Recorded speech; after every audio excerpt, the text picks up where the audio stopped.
आप सभी का स्वागत है अधिकारी यूट्यूब चैनल पर। आज हम लोग डिस्कस करने वाले हैं 15th प्रेसिडेंट ऑफ इंडिया को।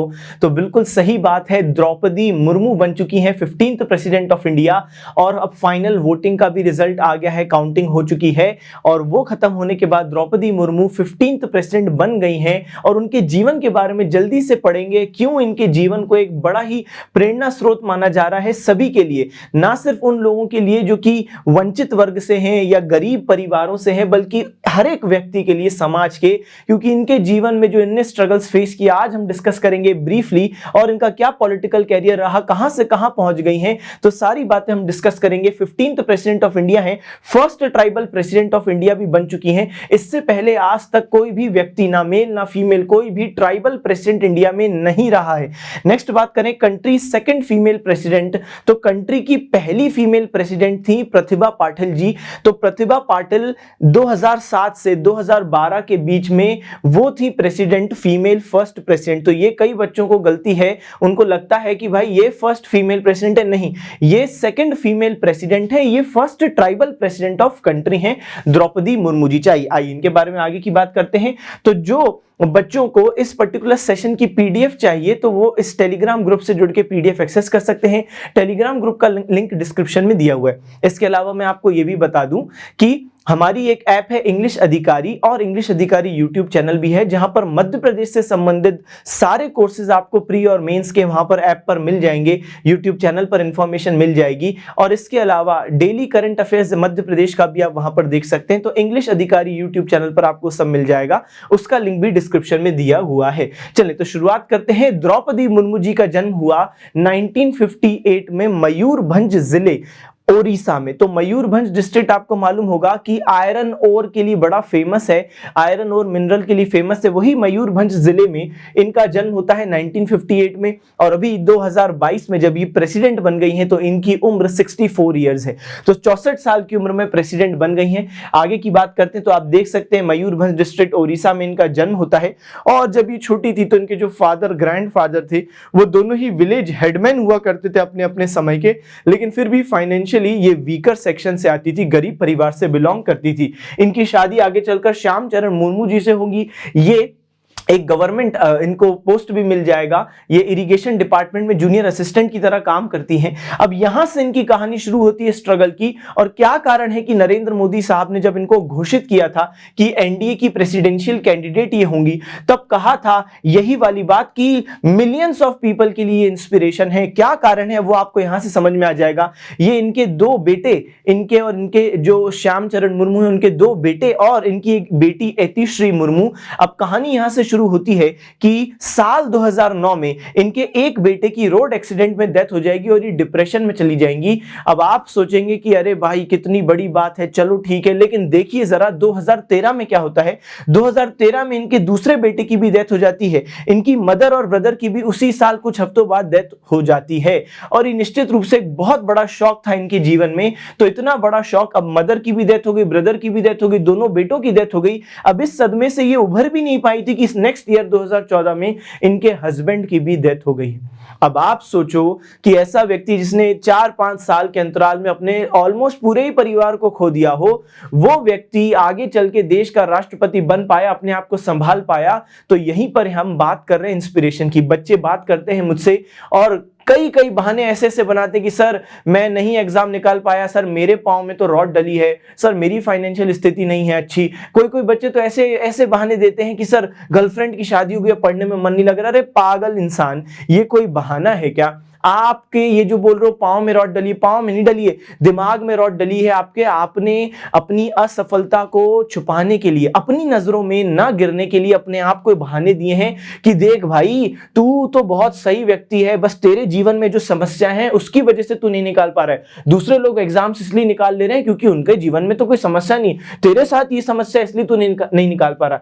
ये जो हम लोग अपने आप को झूठी तसल्ली दे रहे हैं खुश करने के लिए, अपनी नजरों में ना गिरने देने के लिए, जो सेल्फ को हम लोग दिलासे दे रहे हैं, यही हमारी सबसे बड़ा ऑब्स्ट्रक्शन, सबसे बड़ी रुकावट बना है। ये रुकावटें हमारे दिमाग में है। तो कितने लोग हैं बताओ, इनकी भी स्थिति कैसी थी, अभी हम बात करेंगे, फाइनेंशियली बहुत वीक, उसके बाद भी देश की राष्ट्रपति बन गई हैं। तो बस हम लोगों को ऐसे लोगों से इंस्पायर होना है और इधर उधर की बातें बिल्कुल नहीं सोचना है। जब ये इनकी बेटी हैं इतिश्री मुर्मू, जिनके बारे में हम बात कर रहे थे, तो अभी साथ में ही दोनों रहते भी हैं। और जब ये डिप्रेशन में गई थी, देखो ये कोई ऐसी बात नहीं है, हर व्यक्ति के जीवन में ऐसे फेजेस आते हैं जब वो बहुत लो, जब वो बहुत सैड फील करता है, जब वो असफलता के दौर में होता है, ऐसा फेज आता है। कई लोग डिप्रेशन में चले जाते हैं, लेकिन हीरो वो है, नायक वो है इंस्पिरेशन, जिसको आज और हम आप डिस्कस कर रहे हैं, जो उस डिप्रेशन से बाहर निकलने का रास्ता ढूंढता है।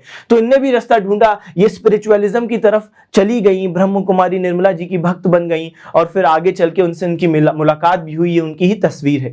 पॉलिटिकल करियर की बात करें तो 1997 में पार्षद के तौर पर शुरू हुआ राजनीतिक सफर। पार्षद यानी काउंसलर, या कहीं की जगह कॉर्पोरेटर भी बोला जाता है। अब आप सोचो, पार्षद जो सबसे फर्स्ट सीढ़ी मानी जाती है इंडिया में किसी भी पॉलिटिकल करियर के लिए, और आप देखो कि वहां से कोई व्यक्ति पहुंच गया है राष्ट्रपति तक, तो निश्चित रूप से बहुत लंबा यहां पे ये छलांग है। तो पार्षद थी, उसके बाद ये विधायक भी रही हैं, एमएलए भी रही हैं। तो ओडिशा में ही राय रंगपुर एमएलए कॉन्स्टिट्यूएंसी जो सीट थी, वहां से 2 बार एमएलए रही हैं। और ना सिर्फ एमएलए रही हैं, इनको 2007 में बेस्ट विधायक का नीलकंठ अवार्ड भी मिला है। तो वहीं से आप इनकी स्टोरी समझ जाओ कि इतना जो जीवन में सेक्रीफाइस देखा, उसके बाद भी जो काम है सोसाइटी को सर्व करने का, वो नहीं छोड़ा है। और आप रियलाइज करें कि बेस्ट एमएलए का अवार्ड मिला है, मंत्री पद पर भी रही थी, और 2015 में बन गई थी ये गवर्नर। 2015 में द्रौपदी मुर्मू झारखंड की फर्स्ट फीमेल गवर्नर बनती हैं। आज तक झारखंड में कोई इससे पहले फीमेल गवर्नर नहीं आई थी।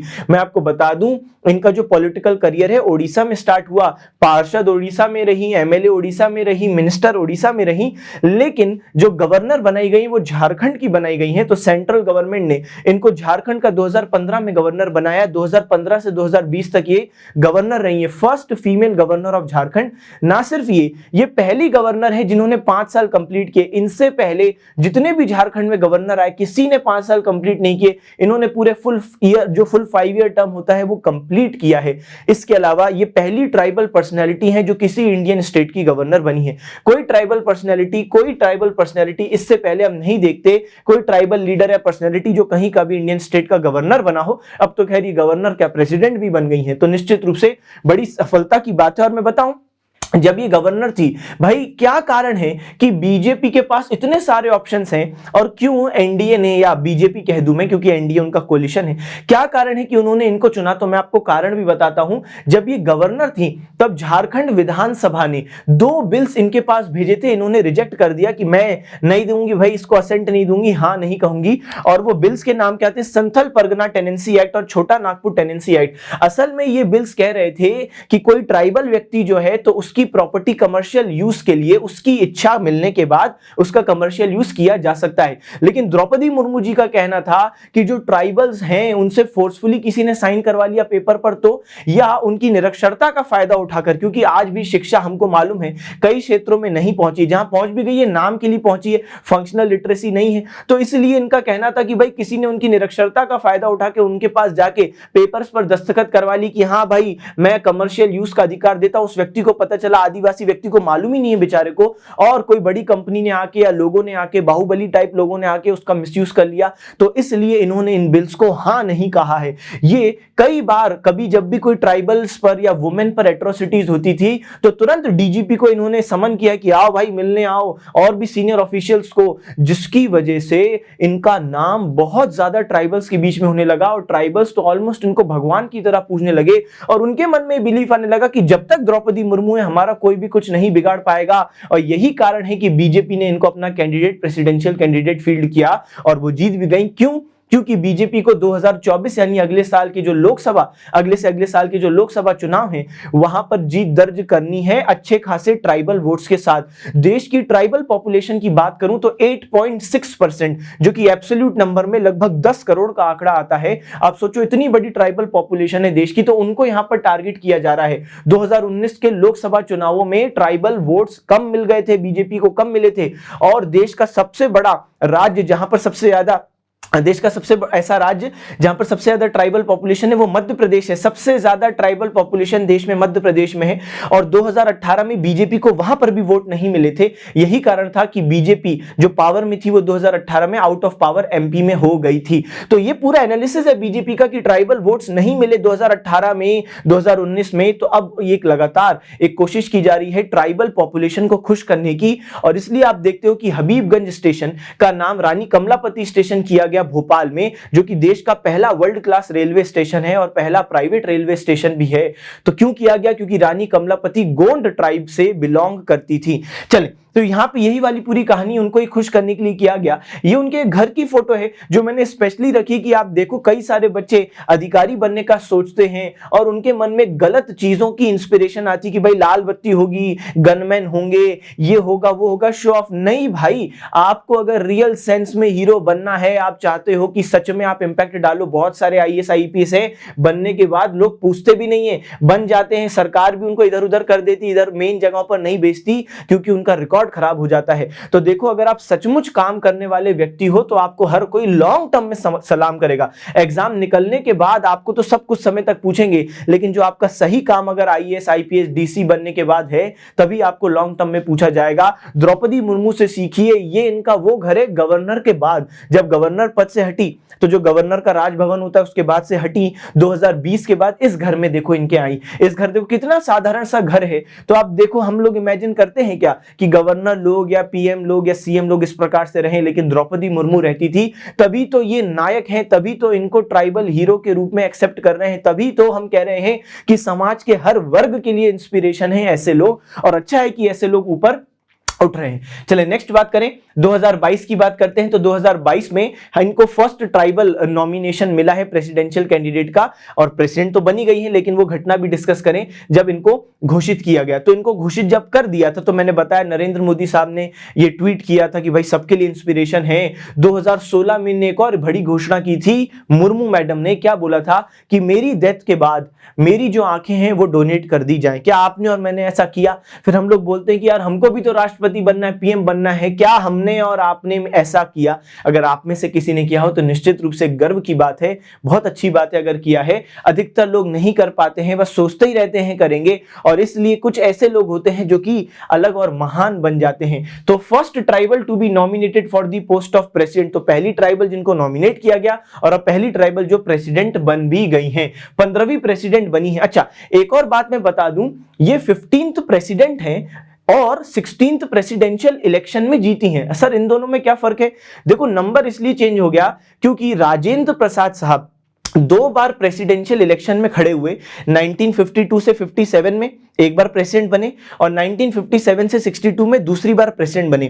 2 बार प्रेसिडेंट के चुनावों में खड़े हुए, लेकिन व्यक्ति तो एक है, इसलिए प्रेसिडेंशियल इलेक्शन का जो नंबर है वो उस समय से, उनके समय से ही एक ज्यादा चल रहा है। तो प्रेसिडेंशियल इलेक्शन उनने 2 फेस किए और वो व्यक्ति एक है, तो व्यक्ति के रूप में हम एक बार काउंट करेंगे, लेकिन इलेक्शन तो 2 बार हो गए। तब से हम देखते हैं कि प्रेसिडेंशियल इलेक्शन का नंबर ज्यादा चलता है। उनके बाद सभी लोग केवल एक एक टर्म के लिए प्रेसिडेंट बने, एक एक बार प्रेसिडेंट बने हैं, ठीक है। और इसलिए अभी प्रेसिडेंशियल इलेक्शन 16वां है। कोई आपसे पूछे कौन सा प्रेसिडेंशियल इलेक्शन है, 16th प्रेसिडेंशियल इलेक्शन है, लेकिन जो मुर्मू मैडम है वो कौन से नंबर की प्रेसिडेंट बन गई है? 15वीं प्रेसिडेंट बन गई है, ठीक है। और फर्स्ट ट्राइबल प्रेसिडेंट भी है, सेकंड वुमेन प्रेसिडेंट भी है आफ्टर प्रतिभा पाटिल। 18 जुलाई को सारे एमएलएज और एमपीज ने, क्योंकि आपको मालूम होगा प्रेसिडेंट के चुनाव में जितने मेंबर ऑफ पार्लियामेंट होते हैं इलेक्टेड, जो इलेक्शन के थ्रू आते हैं वो वोट करते हैं, तो उनके भी वोट्स काउंट होते हैं, नॉमिनेटेड के काउंट नहीं होते। जैसे नॉमिनेटेड पीटी उषा मैडम हाल ही में राज्यसभा में नॉमिनेट हुई, उनका काउंट नहीं होगा वोट। इलैया राजा वोट नहीं देंगे, जो अभी साउथ इंडिया से नॉमिनेट हुए, म्यूजिशियन हैं, सिंगर हैं, उनका भी काउंट नहीं होगा। और भी बहुत सारे लोग हैं, जैसे राम जेठमलानी के बेटे हैं महेश जेठमलानी, वो भी वोट नहीं कर सकते। सुब्रमण्यम स्वामी ये भी नॉमिनेटेड लोग वोट नहीं करेंगे, जो इलेक्शन के थ्रू आते हैं वो वोट कर सकते हैं। और सेम कहानी विधानसभाओं की भी है। प्रेसिडेंट के इलेक्शन में मेंबर ऑफ पार्लियामेंट वोट करते हैं, elected members of legislative assembly of states vote करते हैं, और जो इलेक्टेड मेंबर्स होते हैं of legislative assemblies of union territories of Delhi और पुदुचेरी वो वोट करते हैं। यूनियन टेरिटरी में केवल 2 यूनियन टेरिटरी की लेजिस्लेटिव असेंबलीज को ही वोट करने का अधिकार है, क्योंकि बाकी यूनियन टेरिटरीज के पास तो है ही नहीं लेजिस्लेटिव असेंबली। लेकिन जम्मू कश्मीर एक ऐसा यूनियन टेरिटरी है जिसके पास लेजिस्लेटिव असेंबली है, लेकिन वो डिसॉल्व है अभी, तो इसलिए वो भी वोट नहीं करते। तो अभी यूनियन टेरिटरी में केवल दिल्ली और पुदुचेरी वोट करते हैं, जम्मू कश्मीर का भी वोट नहीं करता क्योंकि वो डिसॉल्व स्थिति में है। और लास्ट बात करें तो इनको 64.03% वोट्स मिले हैं, 64% वोट्स, ये वाला फैक्ट भी एग्जाम में आ सकता है। तो द्रौपदी मुर्मू मैडम को कितने वोट्स मिले हैं 16वें प्रेसिडेंशियल इलेक्शन में? 64% ऑफ वैलिड वोट्स। जबकि इनके विपक्ष में जो खड़े थे यशवंत सिन्हा, जो अपोजिशन के कैंडिडेट थे, इनको मिले हैं 36% वोट्स। ठीक है, तो यहां पे हमने ये पूरी बात कंप्लीट की, तो मुबारक हो आप सभी को। तो बी आर अंबेडकर साहब का ये सपना था कि कोई आदिवासी महिला, कोई जनजाति महिला कभी बने प्रेसिडेंट, और आज वो सपना साकार हुआ है। तो राष्ट्रपति बन गई हैं एक आदिवासी महिला, बड़े गर्व की बात है। तो वंचित वर्ग से आने वाला कोई व्यक्ति जब बन जाता है तो ये सचमुच हमारे देश की डेमोक्रेसी की जीत है। और कई बार क्रॉस वोटिंग में भी इनको लोगों ने वोट डाले, मतलब जो एमएलए जो दूसरे पार्टीज के उनने भी वोट डाले हैं ना, एमपी जो दूसरी पार्टी के उनने भी इनके लिए वोट डाले हैं। तो ये अभी पता चला है, खुद इलेक्शन कमीशन ने कहा कि लगभग ऐसा 125 ऐसे लोग हैं एमपी एमएलए मिला के जिन्होंने वोट डाले हैं इनके लिए, जबकि वो एनडीए के नहीं है, विपक्ष पार्टी के हैं, फिर भी उन्हें वोट डाले। तो ये दिखाता है कि इनके पास सचमुच सिर्फ अपनी पार्टी का ही नहीं या एनडीए का ही नहीं, दूसरे लोगों का भी समर्थन था। बहुत लोग चाहते थे कि ये बने, अच्छी बात है। तो ये एक आपके लिए ब्रीफ में पूरी बात है, आप उसको देखना चाहें शॉर्ट में कहां कहां की मिनिस्टर ये रही थी, है ना, उड़ीसा में, वो सब पूरी बात आपको यहां पर शॉर्ट में मिल जाएगी। तो क्लास खत्म करने से मैं पहले बता दूं, जो एमपीपीएससी की तैयारी करते हुए बच्चे हैं उनके लिए हमारे पास करेंटली इंडियन पॉलिटी का कोर्स अवेलेबल है, एमपी पॉलिटी का कोर्स अवेलेबल है, इकोनॉमी ऑफ मध्य प्रदेश का कोर्स अवेलेबल है। टोटल हमारे पास जो अवेलेबल कोर्स है इंग्लिश अधिकारी ऐप पर, इसको आप गूगल प्ले स्टोर से देख सकते हैं, लिंक आपको डिस्क्रिप्शन में मिल जाएगा, डिस्क्रिप्शन से लिंक के भी थ्रू आप वहां जा सकते हैं। तो जो बच्चे प्री की तैयारी कर रहे हैं, क्योंकि अभी प्री 19 जून को एमपीपीएससी का हुआ है और अब नेक्स्ट जनवरी में है जो होने वाला है, तो इसलिए सही टाइम है। एमपी यूनिट 1 सबसे बेस्ट चीज है जिससे आप शुरुआत कर सकते हैं। 15 से 20 क्वेश्चन आप एमपी यूनिट 1 से एग्जाम में एक्सपेक्ट करो। ये सबसे बड़ी यूनिट है एमपी की, इसमें पूरा एमपी हिस्ट्री, पूरा एमपी ट्राइब्स और आपका पूरा आर्ट एंड कल्चर कवर करवाया गया है। 60 लेक्चर्स का ये कोर्स है, इसमें आपका बहुत बड़ी यूनिट कवर हो जाएगी। इसके अलावा पॉलिटी से आप शुरू कर सकते हैं, इकोनॉमी से शुरू कर सकते हैं। जो बच्चे मेंस की तैयारी कर रहे हैं उनके लिए मैं बता दूं कि अभी हमने हाल ही में एमपी हिस्ट्री मेंस शुरू किया है। जुलाई 1, 2022 से इसकी लाइव क्लासेस भी चालू हैं और इसका रिकॉर्डेड कोर्स भी ऑलरेडी अवेलेबल है, मिल रहा है। रिकॉर्डेड कोर्स भी आप मात्र 550 में एक्सेस कर सकते हैं ऐप पर जाकर। और मेंस में आप एमपी इकोनॉमी से भी शुरू कर सकते हैं, एमपी हिस्ट्री मेन से भी शुरू कर सकते हैं। जाने से पहले एक बात कह दूं मैं कि अगर आपको ये वीडियो अच्छी लगी तो उन तमाम लोगों तक इस वीडियो को पहुंचाएं जहां पर आपको लगता है कि उनको भी ये देखना चाहिए। और बिल्कुल आप कमेंट सेक्शन में बता सकते हैं आपको क्लास कैसी लगी। मुझे उम्मीद है आपको क्लास अच्छी लगी होगी। आप सभी बच्चे जा सकते हैं। Okay, bye bye, thank you, tata, see you again.